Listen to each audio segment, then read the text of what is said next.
Yo, what is going on, growmies? Hope y'all are doing well, growing well. Now, growmies, if y'all saw the live Oreoz autoflower drop, then you guys know I'm a complete sucker for the hype and drank the Kool-Aid. So, now we have a nice little package from Mephisto to open up. Looking at the packaging, it is completely black in color and has a plastic wrap. On the inside of the wrap is a cardboard box containing all the seeds and goodies like stickers and plant tags. Since I got Oreos, Moon Oreos was a promotional freebie, which is the freebie I actually wanted to buy before I knew it was free. Luckily, I did get Moon Oreos instead of the cookie Oreos, which was a 50-50 chance.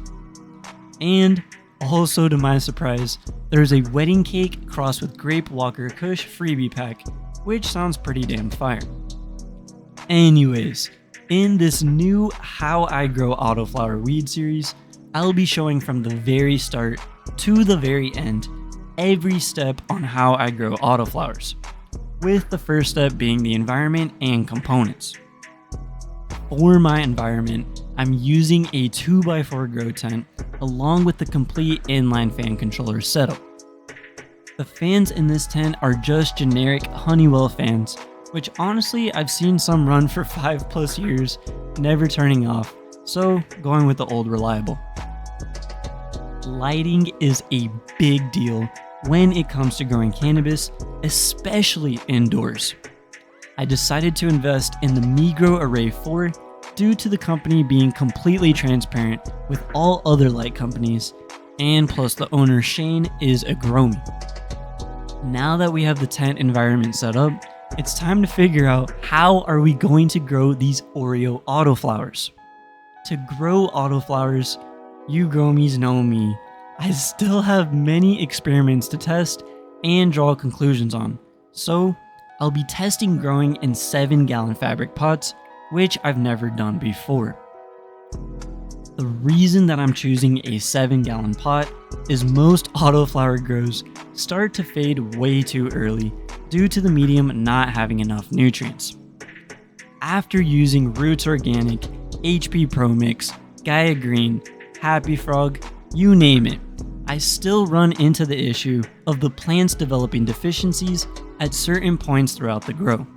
I figure with a large 7-gallon pot of Roots Organic Lush soil that there's no way that these plants will outgrow those pots in that time, especially considering that Mephisto autoflowers tend to grow a little bit smaller. Not gonna lie, after 3-ish years of trying so many different medias and feeds, it can get overwhelming to find the one-stop shop. Roots Organic Lush, I'm hoping to be enough on its own, but in my last grow it definitely was not, so only time will tell. Trying out the one-stop shop Grow Peaceful Soil Bucket. Growmies, we have another new medium to test that claims it will last from seed to harvest. For the first time ever, I'll be trying out a Grow Peaceful bucket and testing to see if the soil has enough nutrients to take autoflowers from seed to harvest using only water. The guys at Grow Peaceful were also kind enough to set up a promotional code for the Growers Mindset channel, so code growmiegang if you guys want to try out the soil and grow along and save 10%. Look, growmies, I've said it from the start and I'll say it now. I'm always going to keep it real, even if the channel gets a sponsor. I haven't tried the soil before, so I can't say anything about it, but the reviews and images online do look promising. In addition to the 7-gallon pots and bucket, I'm also using risers for better airflow at the bottom of the pots with trays to catch runoff.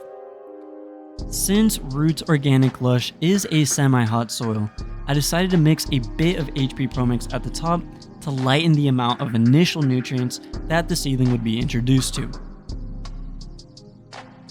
Getting to water. Now normally I grow in 3-gallon pots, which takes about 3 liters to fully evenly saturate the medium without it being muddy or soaked. Since these are 7-gallon pots, I just did 5 to 6 liters of water until the medium felt wet but breathable. It's important to not have any dry or inconsistent patchy soil, as the root zone issues will form fast, and plus you should never limit the area of where roots can develop by only watering in specific spots. Autoflowers need to be in great growing conditions at all times in all areas, especially the root zone.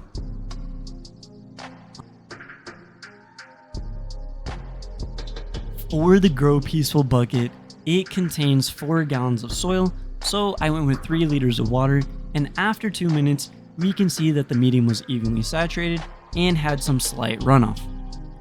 Every time I water, I make sure that the pH is around 6.0 to properly aid in transferring nutrients in the soil to the plant. Finally, planting the seeds.